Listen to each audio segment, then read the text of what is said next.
정열의 화가, 태양의 화가, 빈센트 반 고흐. 후기 인상파의 대표적 화가인 빈센트 반 고흐는 거친 전묘의 생동감 있는 붓터치와 타는 듯한 원색의 색채가 특징입니다. 아버지 6형제 중 아버지를 제외한 나머지 숙부들이 모두 그림을 유통하는 화상이었던 반 고흐 가문. 그러나 할아버지의 뒤를 이어 목사가 된 아버지 테오도루스는 작은 교회의 가난한 목사였고, 6남매의 장남으로 태어난 빈센트는 책 읽기를 좋아하는 진지한 아이였지만 15세 가난을 이유로 학업을 중단합니다. 빈센트는 숙부의 소개로 구필 화랑의 유럽 여러 지점들에서 근무하게 됩니다. 판화와 복제화 등을 팔며 거장들의 작품을 가까이에서 보고 각 근무지의 미술관 등을 방문하면서 예술적 감수성과 그림에 관한 열정을 길러갑니다.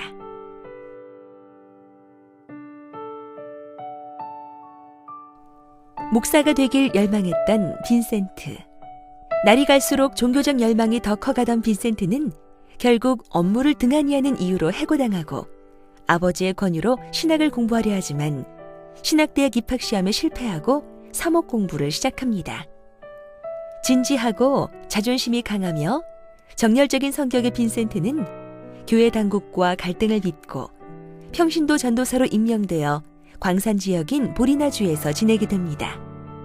그러나 전도보다는 그곳의 어려운 사람들을 돕던 빈센트는 품위를 떨어뜨린다는 이유로 전도사직에서도 박탈당하게 되어 방황의 시기를 보내게 됩니다. 방황하던 빈센트는 종교 이외에 자신이 열정을 가졌던 그림이 자신을 구원하는 길이 될 것이라 생각하고 드디어 26세의 나이로 화가가 되기로 결심합니다. 이후 빈센트는 형의 뒤를 따라 구필화랑에서 유능한 화상으로 일하게 된 동생 테오에게 평생의 후원을 받으며 그림을 그리게 됩니다. 화가로서의 10년간의 삶 동안 거의 900점에 가까운 작품을 만든 정열의 화가 빈센트 반 고흐.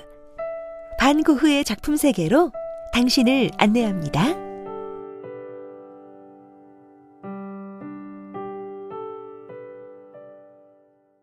반 고흐 초기 작품 노란 밀짚 모자가 있는 정물입니다. 반 고흐는 전통적 미술 기법 및 원근법 등 기본적인 미술 이론은 아는 바가 없었습니다. 1881년 초반 반 고흐는 테오에게 소개받은 젊은 화가 라파르트와 함께 작업하며 원근법과 해부학 등 기본 미술이론을 배우게 됩니다. 부드럽고 따뜻한 색감의 정물들이 특징입니다. 1881년 11월에서 12월 사이에 제작된 이 작품은 오테를로의 크릴러 뮬러 국립미술관에 소장 중입니다. 반 고흐의 초기 작품 흰옷을 입은 숲속의 소녀입니다. 반 고흐는 이 그림을 그리면서 테오에게 보낸 편지에 숲에서 숨쉬고 걸어다니고 나무 냄새를 맡고 있는 느낌이 들고 싶었다고 합니다. 초기 작품 특유의 풋풋함이 담겨있는 작품입니다. 1882년 8월 작품이며 오테를로의 크릴러 뮬러 국립미술관에 소장 중입니다. 반 고흐의 초기 작품인 양배추와 남학신입니다. 사촌인 화가 모베의 화실에서 지도를 받으며 그린 이 작품은 반 고흐의 첫 유화 작품입니다. 화가들과의 교제를 시작하기도 한 이 시기에 반 고흐는 모베의 지도를 꾸준히 받았으나 비평을 받아들이지 못해 자주 다투게 됩니다. 1881년 늦은 11월부터 12월 초 사이에 제작된 이 작품은 현재 암스테르담 반 고흐 미술관에 소장 중입니다. 반 고흐의 초기 작품인 해변가 어부의 아내입니다. 사랑하던 여인과 헤어져 드렌테로 떠난 반 고흐는 그곳에서 그림에 파고듭니다. 영감을 얻기 위해 친구의 권유로 옮겨간 곳이지만 사랑하던 여인을 버렸다는 자책, 고통, 염려, 절망, 우울한 심정으로 가련하고 무기력한 반 고흐의 안식처는 그림뿐이었습니다. 드렌테에서의 그림들은 그의 심리 상태를 반영하는 듯 어두운 색채와 강렬한 선으로 구성되어 있습니다. 1882년 8월에 제작된 이 작품은 현재 오테를로의 크릴러 뮬러 국립미술관에 소장 중입니다. 반 고흐가 헤이그에서 지낼 때 그린 국은 밭입니다. 헤이그에서 반 고흐는 풍경화를 자주 그렸는데 특히 국은 밭으로 알려진 이 그림은 초기 그림 중 아름다운 색채를 가장 많이 사용한 것 중 하나입니다. 네덜란드는 튤립, 히아신스 등 국은으로 유명한 지역이지요. 1883년 4월에 제작된 이 그림은 현재 워싱턴 국립미술관에 있습니다. 반 고흐의 초기 작품 잔잔한 슈케베닝겐 해변입니다. 풍경화를 즐겨 그린 초기, 반 고흐는 슈케베닝겐 해변에 여러 번 갔다고 테오에게 보낸 편지에 적어 놓았습니다. 밝은 빛의 해안가와는 달리 배와 사람의 모습들은 여전히 초기 반 고흐의 색채감과 붓터치가 살아있습니다. 1882년 8월 작품이며 현재 개인 소장품으로 미네소타 마린미술관에 장기 전시 중입니다. 반 고흐의 초기 작품인 나무 사이의 농가입니다.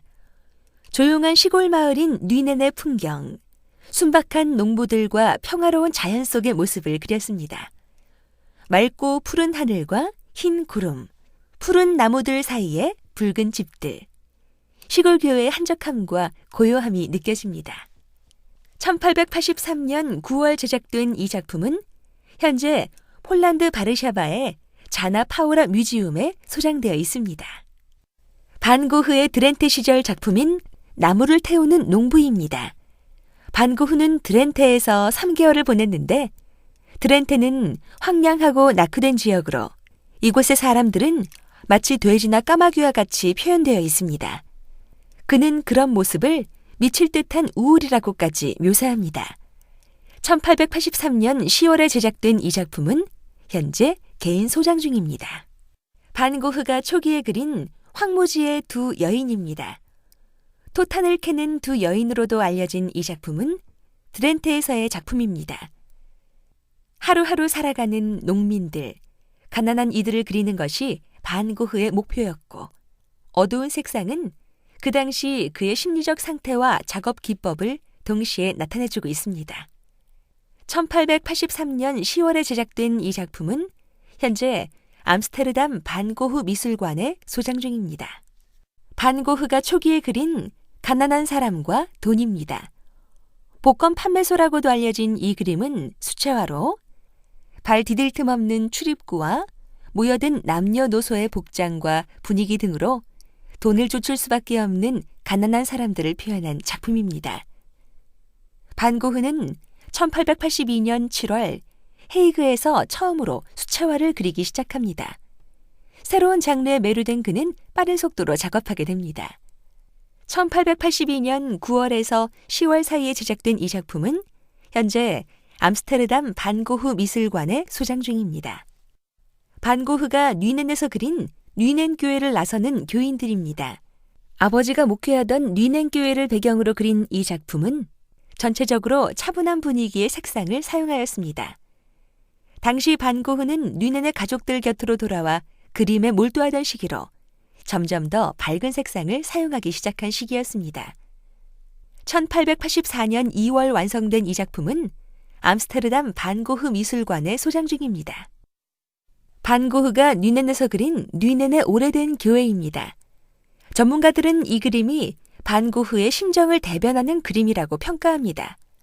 어둡고 오래된 교회와 주변의 무덤들, 회색의 하늘 등이 반 고흐의 정서적 불안정 및 정신적 방황과 괴로움을 나타냅니다. 1884년 5월 작품이며 현재 추리히 뷰를 컬렉션에 소장 중입니다. 반 고흐의 네덜란드 시절 작품인 붉고 흰 소와 마차입니다. 반 고흐의 초기 작품들은 아직 평범함이 가득합니다. 색채를 잘 활용하기보다는 어둡고 강한 선을 선보입니다. 그의 작품에는 마차가 자주 등장하는데 전문가들은 소와 마차에서 예측할 수 없는 자신의 미래와 운명에 대해 이야기하는 것으로 생각합니다. 1884년 7월 제작된 이 작품은 현재 오테를로 크릴러 밀러 국립미술관에 소장되어 있습니다. 반 고흐의 네덜란드 시절 작품인 가을의 포플러 가로수길입니다. 다소 거칠고 어두우며 쓸쓸해 보이지만 이것이 바로 농민의 진정한 참모습이라고 생각한 반 고흐. 이 작품에서는 특히 하늘의 색상과 해질녘의 오렌지색의 대비를 시도하였습니다. 1884년 10월 제작한 작품이며 암스테르담 반 고흐 미술관에 소장되었습니다. 반 고흐의 네덜란드 시절 작품인 흰 모자를 쓴 여자 농부의 두상입니다. 반 고흐는 노동자와 농민에 대한 애정이 무척 강했습니다. 그들의 삶을 더 깊이 이해하고 그들의 생활 환경을 그리는 것이 화가의 진정한 임무라고 생각하였습니다. 삶의 진실을 그리고 싶었던 반 고흐에게 농민들의 모습은 아주 좋은 대상이었습니다. 1884년 12월 작품이며 현재 세인트루이스 미술관에 소장 중입니다. 반 고흐가 뮌헨에서 작업한 담배 파이프를 문 농부입니다. 반 고흐는 농민과 노동자의 인물화를 즐겨 그렸는데 특히 뮌헨에서 많은 두상을 그립니다. 겨울에 마을 사람들은 시간적 여유가 있어 모델이 되어줍니다. 파이프 담배로 고난한 삶을 달래는 농부처럼 반 고흐 자신도 담배를 피웠던 것으로 알려집니다. 1885년 1월 제작된 작품으로 현재 오트를로의 크릴러 뮬러 국립미술관에 소장 중입니다. 반 고흐가 뮌헨에서 그린 감자를 먹는 사람들입니다. 고흐의 초기 대표작으로 평가받고 있는 작품으로 테오에게 보낸 편지에 나와 있듯이 농민들의 생활을 그림에 담고 싶어 하였습니다. 그들의 표정과 모습에서 삶의 진실을 표현하고 싶어 했던 반 고흐. 많은 습작 끝에 완성한 대규모 구성 작품입니다. 1885년 4월에 제작되었고 현재 암스테르담 반 고흐 미술관에 소장 중입니다. 반 고흐의 네덜란드 시절 작품인 뮌헨 교회 목사관입니다. 이루지 못한 사랑, 우울 등으로 고독감에 쌓여있던 반 고흐는 부친이 계셨던 브라반트 지역의 뮌헨 교회 가족들에게 돌아왔습니다. 그는 목사관 뒤편의 세탁실을 스튜디오로 사용하며 그림을 그렸는데 부친이 돌아가신 뒤에도 한동안 가족들과 지내며 뮌헨 지역에서 그림을 그렸습니다. 부친이 돌아가신 후에 그린 이 그림은 어둡고 짙은 색의 목사관과 나무들이 음울한 분위기를 나타냅니다. 1885년 9월에서 10월경에 제작된 이 그림은 현재 암스테르담 반 고흐 미술관에 소장 중입니다. 반 고흐의 네덜란드 시절 작품인 성경책이 있는 정물화입니다. 반 고흐는 목사가 되는데 실패했고 맹목적인 사랑의 실패, 우울, 가족들의 걱정 등으로 아버지 테오도루스 목사와 사이가 좋지 않았습니다. 아버지의 별세 후 그린 이 성경책 그림은 고인과의 화해의 노력, 고인에 대한 추도로 평가되고 있는데 한편으로는 함께 그려진 에밀 졸라의 삶의 기쁨이라는 책은 이 책을 싫어하던 아버지에 대한 저항, 나아가 기독교와의 단절까지 표현한다 하겠습니다. 촛대에 불 꺼진 초는 이제 더 이상 성경을 읽고 세상을 밝힐 수 없는 고인을 표현합니다. 1885년 10월 제작된 이 그림은 현재 암스테르담 반 고흐 미술관에 소장 중이며 모델이 된 성경책도 함께 소장 중입니다.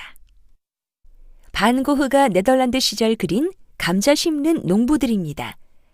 반 고흐는 언제나 민중의 편이었고 당연히 그의 그림은 서민들의 생활이나 그들의 노동 현장을 사실적으로 묘사합니다. 어두운 땅과 표정 없는 얼굴이 오히려 그들의 현실을 더욱 사실적으로 묘사하고 있습니다. 1884년 8월에서 9월까지 작업한 작품이며 현재 오트를로의 크릴러 뮬러 국립미술관에 소장 중입니다. 반 고흐의 네덜란드 시절 작품인 배들이 있는 부두입니다. 간결한 붓터치가 돋보이는 작품으로 암스테르담의 안트베르펜 부두의 예인선들을 그린 그림입니다. 순간의 포착으로 빠른 시간에 완성시키는 패널화로 보여지는 인상을 중심으로 그리는 그림입니다. 이 시기에는 반 고흐가 아직 색채에 많은 관심을 두지 않아 흐릿한 중간 색조로 작업되었습니다. 1885년 12월에 제작된 이 그림은 암스테르담 반 고흐 미술관에 소장 중입니다. 반 고흐가 안트워프에서 그린 눈 쌓인 엔트워프 주택가 뒷골목입니다. 뮌헨을 떠나 안트워프로 옮겼을 때는 겨울이었기 때문에 안트워프의 전경은 눈 덮인 도시였습니다. 뉘넨의 어두운 분위기와는 다른 이곳의 풍경을 반 고흐는 사실적으로 화폭에 담았습니다. 1885년 12월에 제작된 이 그림은 현재 암스테르담 반 고흐 미술관에 소장 중입니다. 반 고흐가 뉘넨 시절 그린 포플러 나무가 있는 시골길입니다. 반 고흐에게 외로움과 고독은 뗄래야 뗄 수 없는 감정이었지만 그는 그림 안에서 그런 스스로의 감정을 잘 표현하였습니다. 그림 속 시골길의 드문 인적과 늦가을의 색상으로 외로운 느낌이 더욱 강조됩니다. 1885년 11월 작품이며 로테르담의 보이만스 보안 베닝겐 미술관에 소장 중입니다. 반 고흐가 파리 시절을 시작할 즈음에 그린 중절모를 쓴 자화상입니다. 정장 차림의 모자를 쓴 자신의 모습에서 희망과 기대를 보여줍니다. 아직 네덜란드 시절의 어두운 색채를 벗어나지는 못했으나 하늘색 스카프와 붉은 수염이 반 고흐의 화법의 변화를 살짝 보여줍니다. 1886년 봄에 그린 작품으로 암스테르담 반 고흐 미술관에 소장 중입니다. 반 고흐가 파리 시절 초반에 그린 여자 토로소 석고상입니다. 반 고흐의 사촌이자 화가였던 모베에게 미술 지도를 받는 동안 모베는 여러 번 석고상을 그리도록 권유하였으나 반 고흐는 거부하여 둘 사이가 나빠지는 계기 중 하나가 되기도 합니다. 그러나 반 고흐는 파리에서 여러 차례 다양한 석고상을 그리게 됩니다. 1886년 봄의 작품이며 현재 암스테르담 반 고흐 미술관에 소장되어 있습니다. 반 고흐의 파리 시절 작품 7월 14일 파리입니다.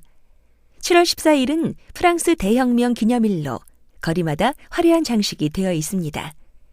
이 작품에서 반 고흐는 강한 붓끝의 놀림과 짧은 그림선, 다양한 색채를 사용하는 기교를 보여주어 네덜란드에서의 화풍을 완전히 탈피한 작품을 선보입니다. 특히 이 작품은 인상파 화가들의 영향을 받은 작품으로 평가됩니다. 1886년 여름에 그린 작품으로 빈터투어 빌라 플로라에 소장 중입니다.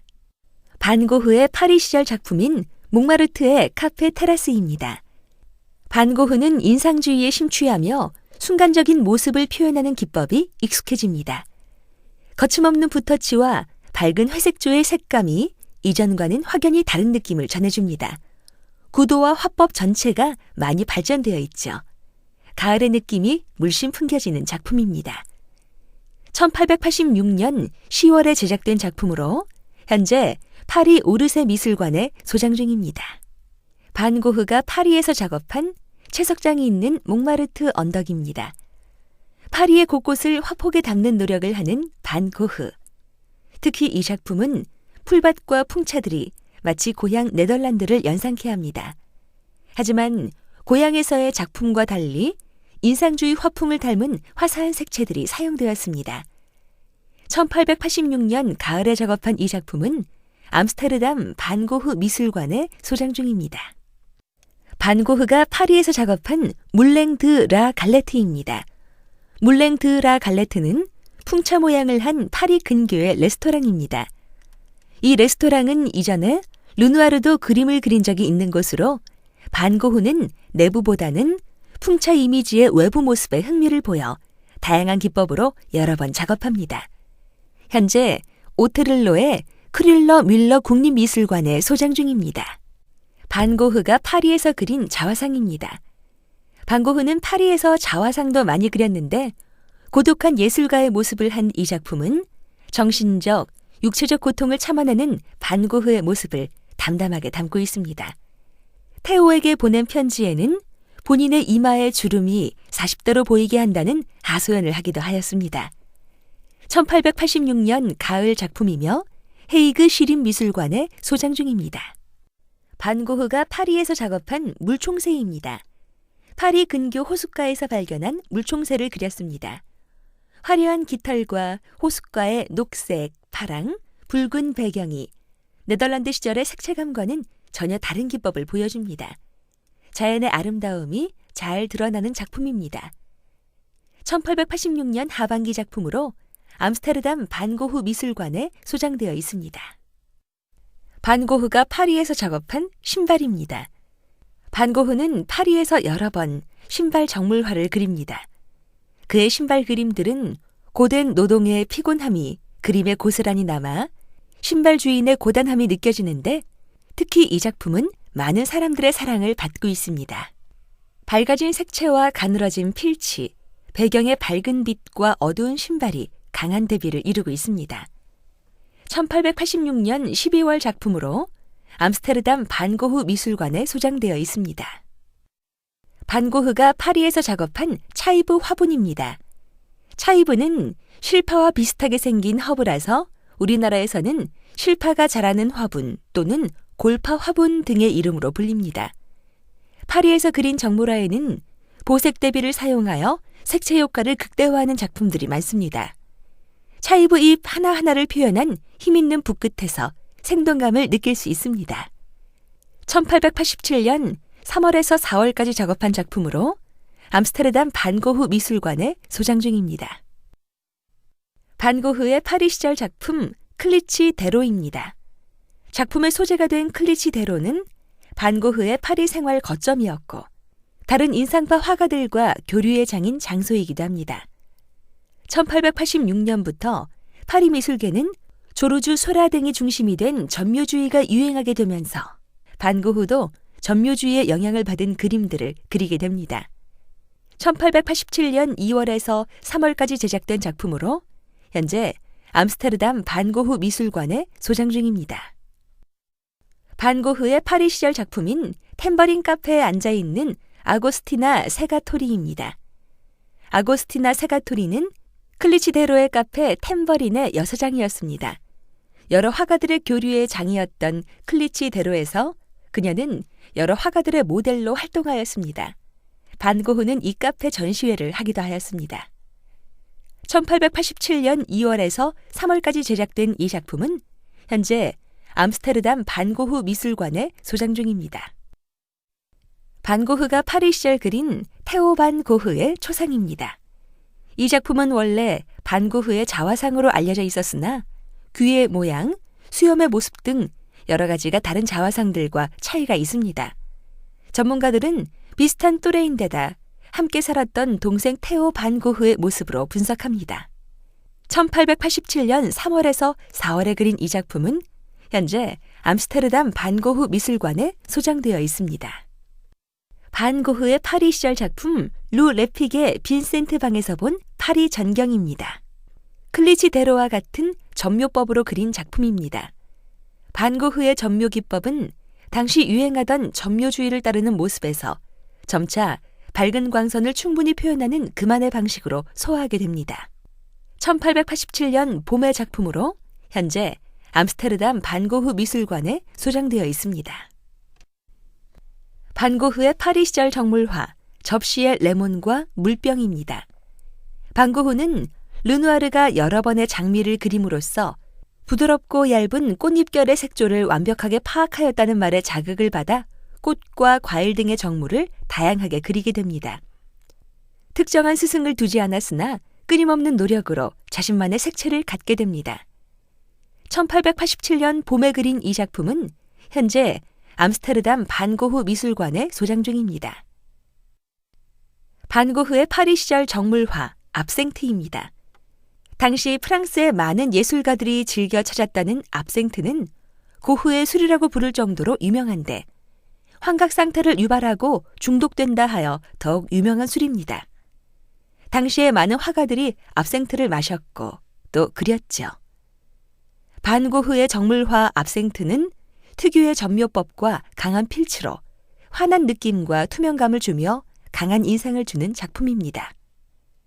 1887년 봄에 작업한 이 작품은 암스테르담 반고흐 미술관에 소장 중입니다. 반고흐의 파리 시절 작품 침대 옆에 앉아있는 여인입니다. 작품의 모델은 반고흐의 친구인 화상 피에르 마르탱의 조카입니다. 빠른 필치의 점묘법으로 생동감 있게 표현하는 특징이 있습니다. 1887년 봄에 그린 이 작품은 암스테르담 반고흐 미술관에 소장 중입니다. 반고흐의 파리 시절 작품인 그랑제트 다리가 있는 센 강입니다.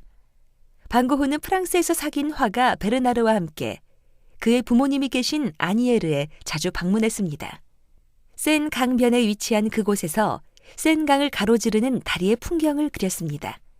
특히 초록 나무들과 빨간 지붕 등 그의 특징인 보색 대비를 잘 조화한 작품입니다.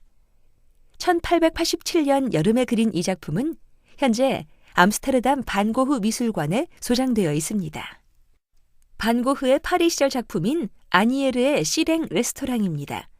이 작품은 반고흐의 작품에서 가장 인상주의적 기법을 활용한 작품이지만 대상을 바라보는 시각은 기존의 인상주의 작가들과 달랐습니다. 대부분의 인상주의 작가들이 레스토랑의 내부 분위기를 살려 작업하는 것을 선호한 데 반해 초기 풍경화를 즐겨 그렸던 반고흐는 건물 바깥쪽의 모습에 더욱 매력을 느꼈습니다.